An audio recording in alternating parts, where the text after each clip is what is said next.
Up and ready. Tape is rolling now and speed. You asked me earlier about Lee Community College and some of the whys. There was a community college opening in this nation once a week in 1960s when we came into being. There were about 1,000 of them, and it was characterized as one of the greatest social inventions of all time, and I believe that.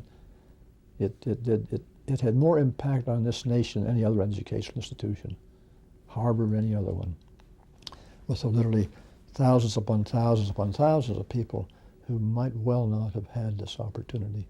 So opportunity for all, a great social invention. Where are we? I'm not applauding, I'm just... No, what do you, let's go down that road for a minute. What do you think about the whole community college concept that's so important? Well, first of all, initially, you know, way back there were junior colleges, and they were 2 years of a four-year college lopped off. Some still, I believe Grand Rapids might still be called junior college, I'm not sure, but it was for many years. Well, they really embraced the community college notion and philosophy. But the notion of having a great diversity of curricula, it could be nursing, it could be auto mechanics, it could be drafting, it could be history, it could be philosophy, it could be psychology, it could be whatever.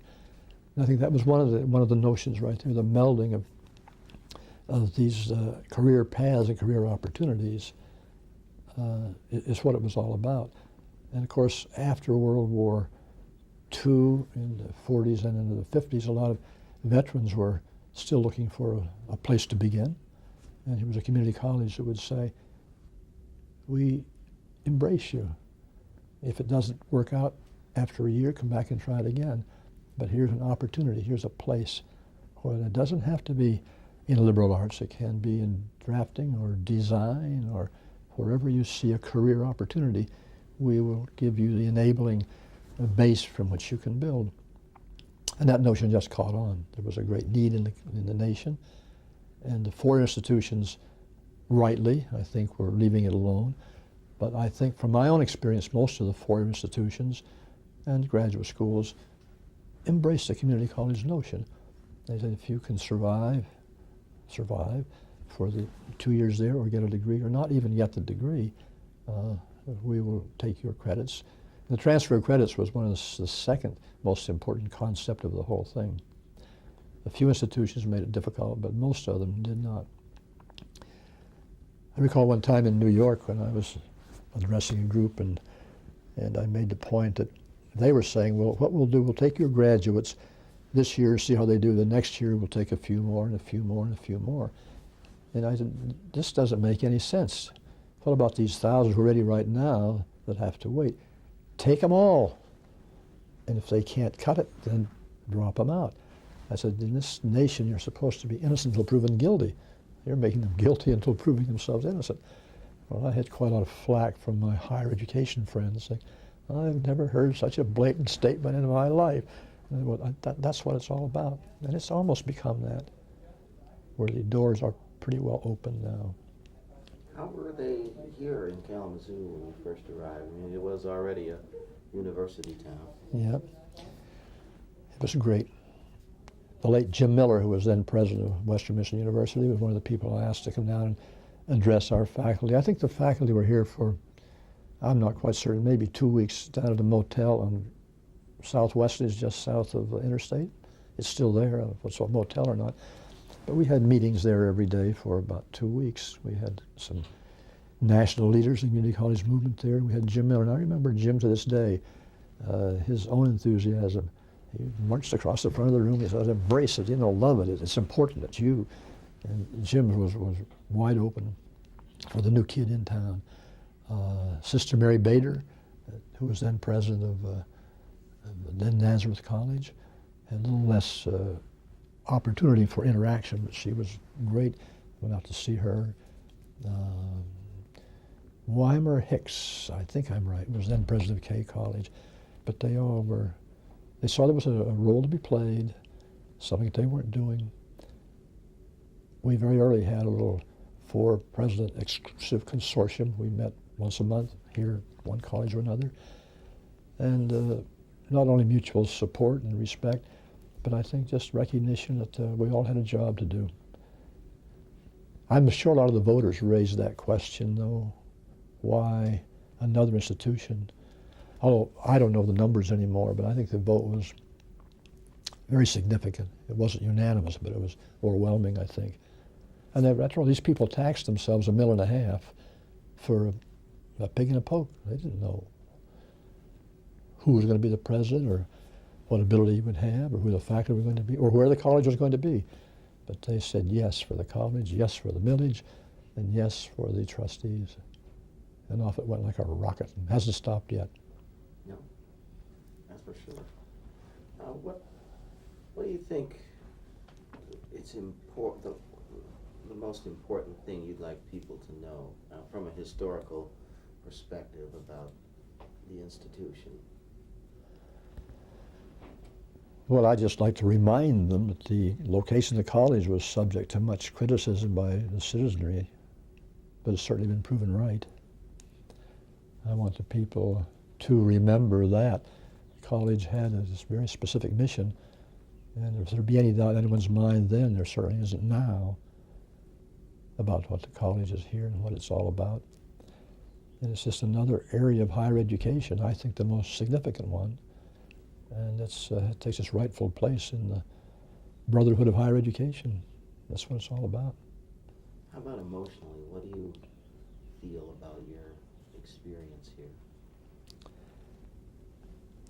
A part of me says I never left. A part of me says that. And that's in error in a sense. I know in the military when they have a change of command, they have a little thing, that says you don't look back, call back, or go back. I can't do that. I talk to Marilyn, not frequently, but and every time I'm in town, I go out and see her, and I feel a real chunk of that in me, and I think I'm a little bit of it too. I just never could cut the strings. Once in a while I say, well, Marilyn, I'm sorry, but I should still be president. 20 more years, I'll be an old 80-year-old man walking around here. But no, I don't feel that way, but you know what you ask me now, but I get tears in my eyes right now. It's a great place. I'm glad to have a little opportunity to be a part of it. Fantastic. I think I've covered all my questions. Is there anything else you want to say? How much more time you have? No, I'm kidding. I'm kidding. We've got plenty. I'm kidding. When's Paul coming, He's Paul? due in about 5 minutes or Yeah. so, and so you'll have more opportunity. What more should we get in this, Paul? I'm sorry? Why it was true? No, I want you to tell me. They had no. Are you rolling? I'm rolling. I was pleased too to pick up on it, that the holding power, if you will, that the college had for the faculty. We had relatively few faculty, or relatively few who left involuntarily. Is that what I mean? Voluntarily. Cut that. But faculty tended to stay, and I was asked that frequently. Is this a factor that's negative? Can they become ingrown and ingrained and entrenched? And they can, but I think we had enough excitement that people have kept growing. But people stayed because there was no better place to go. Unless, as some did, they chose to have a four-year institution. But for a community college to attract them, I think there were very few opportunities. I don't say anything smugly, it could have happened with anybody else around. But I think that says something good about the college. Another area I want to talk about for a minute. Okay. You probably have covered, you will. But thanks to Paul Milliken and Phil Wilson, we early on started some wonderful bicycle trips. We had people, I don't know how many, 25 or 30, all sorts of places down in Florida where I live now. Bicycle around Florida. We had an old red, white, and blue, an old yellow school bus that painted red, white, and blue, and all the bikes on the top, and off we went to wherever, New Mexico or wherever. And I remember one occasion we were out in New Mexico, and June, my wife, and I went along as the cooks. So we spent a week with the students cooking, and we got some bad water in Taos, New Mexico, or a place like that, a lot of illness. I remember taking Daryl Davies, became ill, and my wife took the car, took Daryl to the hospital to find that it was maternity day. So he was in line with all these pregnant Indian ladies in his line trying to get some attention for his upset stomach. a lot of other people were ill too. We had a great time, and it was a whole different role for a college president to be clearing the table after these kids and cleaning up. They all helped. They were great about that. But we spent a week in New Mexico cooking for the bicyclers. And on another occasion, I know when they did that a few more times in Florida, and we met with them 2 or 3 times. They would frequently go through Winter Haven, where we live, and then go to Disney the next day. So we met them several times. And just this spring, I had the privilege of having lunch with Darrell Davies, a tennis coach. He was with a tennis team down at Greenleaf Resort, which is about 6 miles from where we live. So we had lunch together and got updated. And then the next day I was over at Epcot and saw these 2 charming young ladies go by with KVCC on their shirts, and I chased them, and my wife said, "Gee, I'll come back here," and I chased them. Said, "Are you tennis players?" And they said, "No, we're softball players." I said, "Oh, I happen to know something about KVCC," and they said, "Oh, what?" And I said, "My name's Dale Lake." And I was proud and pleased and flattered. One girl said, "I know you. Every year there's a Dale B. Lake athletic achievement. I don't know what it is, but an award for academic achievement and athletic achievement." And she recognized my name, and by golly, that's pretty good. Down at Epcot with all these people, and that was that. Yeah, very nice. I know a lot of people have talked about just in passing all the bike trips and how much fun those were, and I know. Twice at least they've gone coast to You're coast. still doing bike trips, aren't you? Yeah, we did one last year, coast to coast. Coast to coast. Can you imagine that? We did them every year for about 12 years. I love you, Paul. You had, sure, good to be with you again. We had some good times. Yeah, not as public as this. No, So thank you. We even had some chocolate silk pie or whatever over. Where's that place we used to go over on Lake Michigan there? oh yeah. There was. What's a big restaurant over in the? Did you want to ask questions? Yeah, I know. Yeah, would- Do you have an In South appointment? Haven or where? I don't know. I don't Senior know. moment here. Windschuler's? No, it's on the lake. I don't know where. Very famous. Have a motel, you know.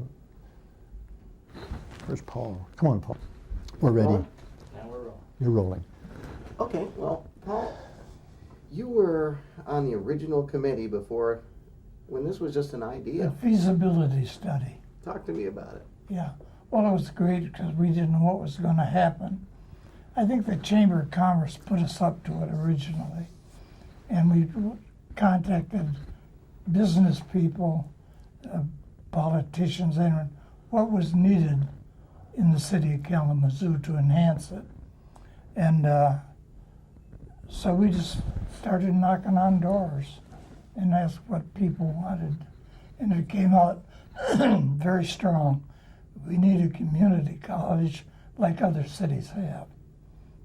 And then we started out contacting more people and finding out what to do next. And my memory says that we were told by the state that we should figure on going to the people 4 times with the request, do you want a community college?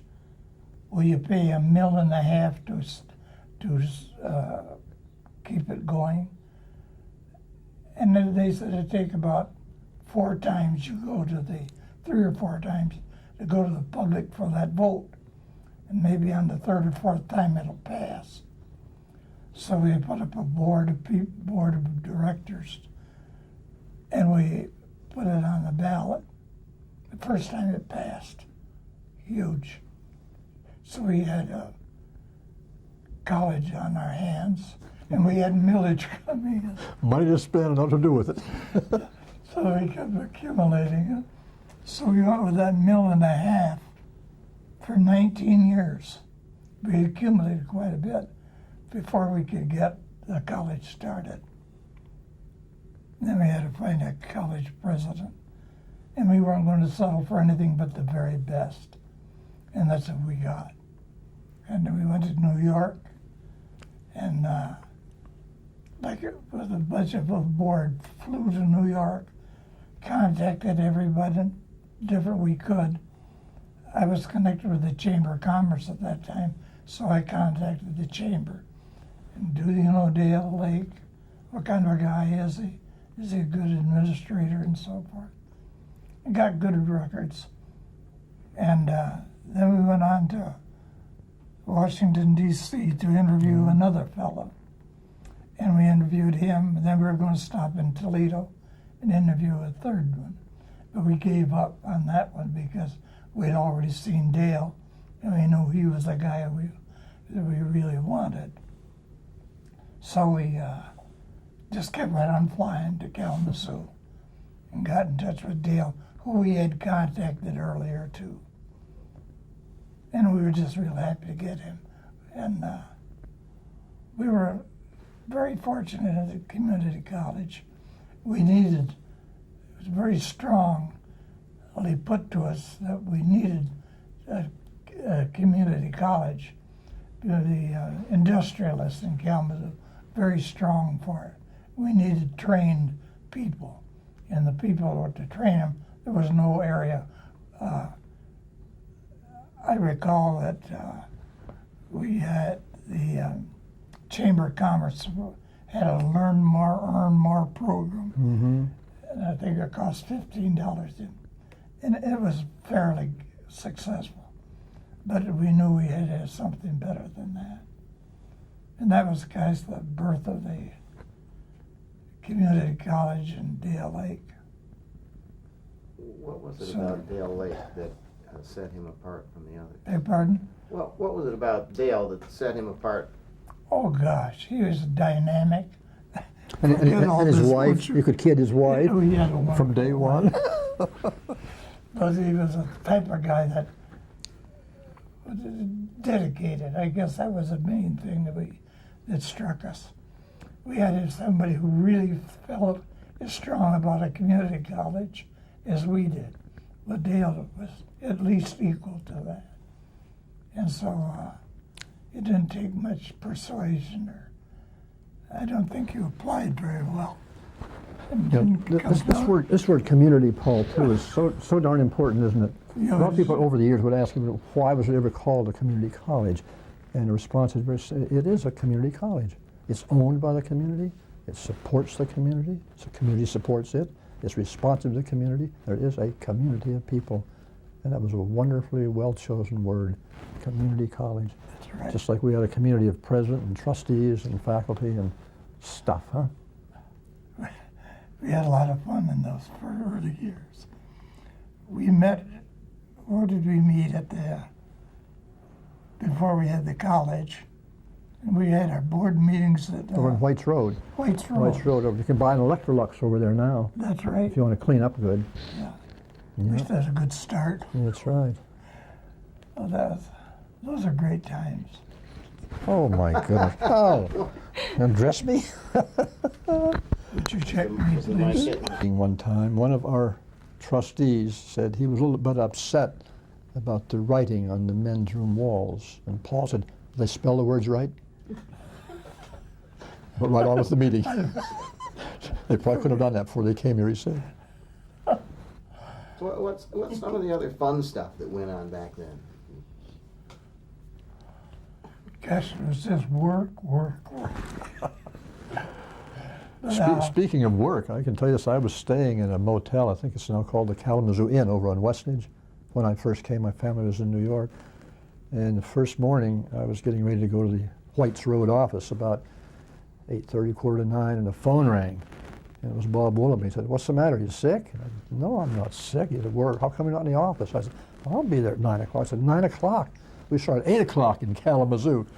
So I changed my whole lifestyle. 8 o'clock in Kalamazoo in the Midwest, but it was all called 9 a lot o'clock. of in there. board meetings at 7. Yeah, that's right. Yeah. Now, of course, you had to name the community college. What was that process like? I don't recall any problem at all with that. It's Kalamazoo Valley spoke for the whole community because it's more than the city of Kalamazoo.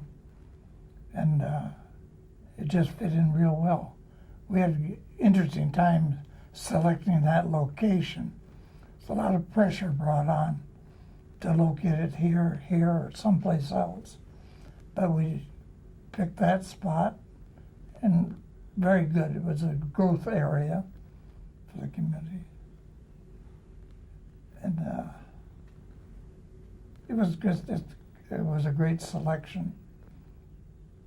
What were the factors that were involved in making Faculty? that? We didn't have a faculty. No, to what wait- were the factors in determining the factors? location? Yeah. Oh, main thing was being easy to get to, and at that time there was a bus line was established to take students to and from Kalamazoo.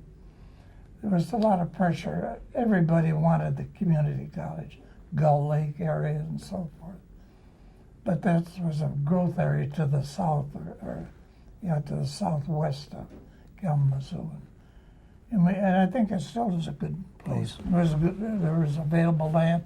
We did go out and get a lot of Options. options on places, but finally picked on this one. And it's good. It's been real easy for people to get to and from the college.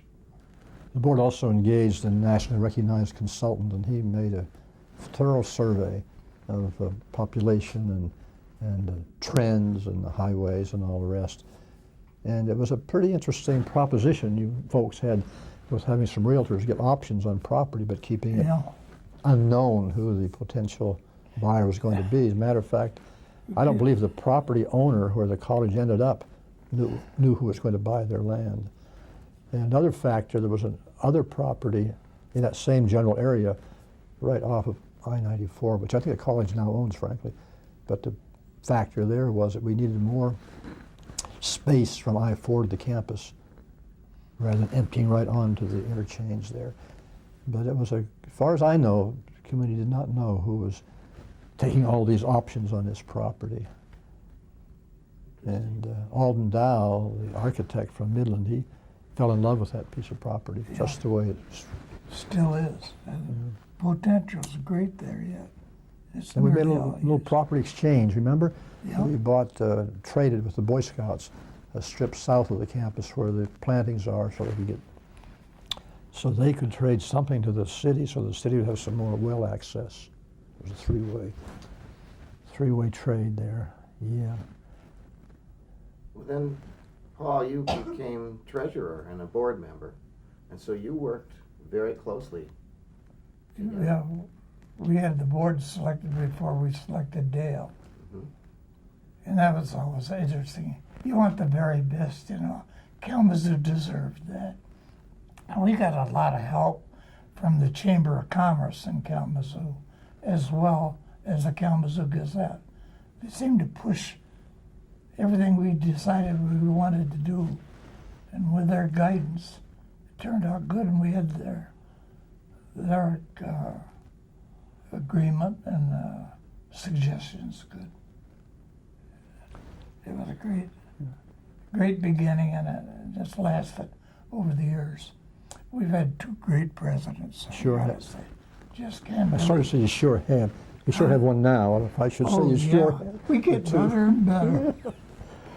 You Oh, mentioned Dale. you mentioned the Gazette, but Dan Ryan, the then editor of the Gazette, and Jim Stoneman, the Jim. education editor, they were just unbelievably supportive. Jim attended all the board meetings and reported in the Gazette, didn't he? You asked for little bitty snippets of memories. I was playing golf by myself one time for some reason, just over to Kalamazoo Country Club.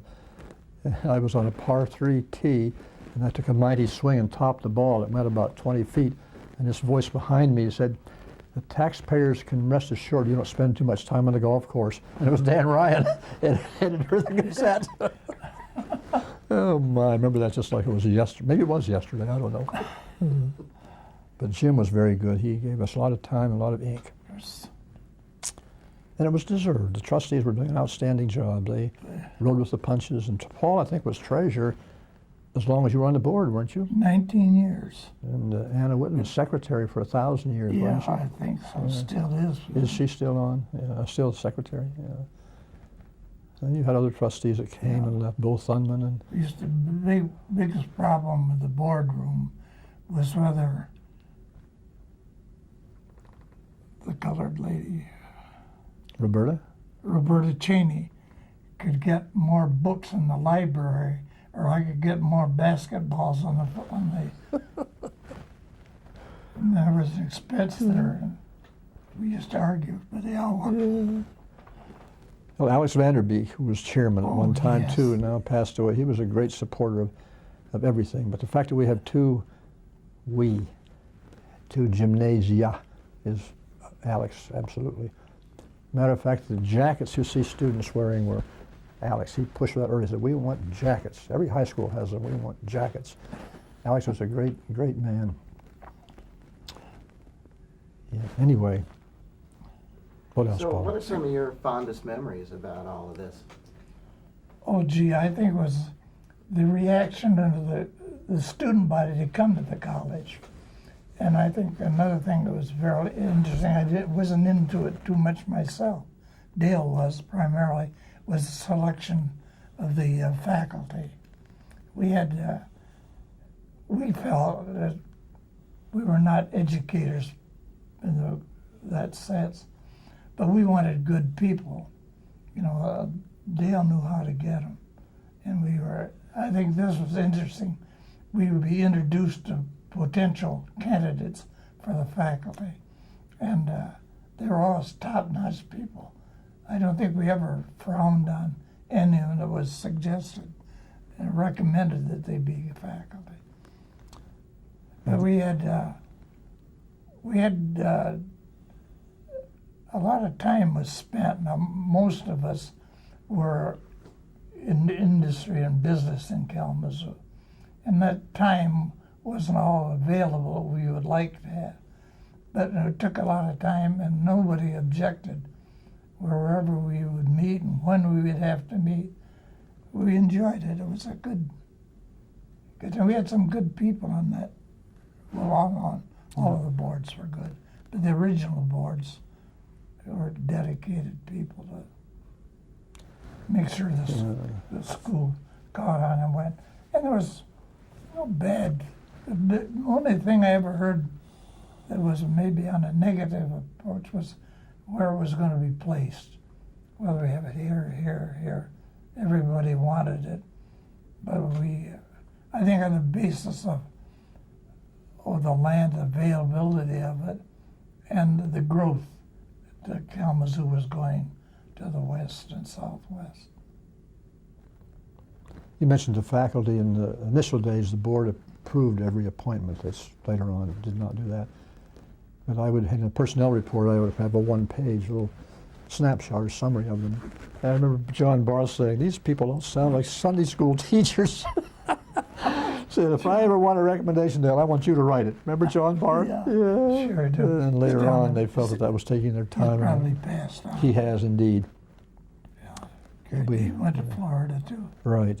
We heard from Bobby several years ago that John had passed away. Yeah.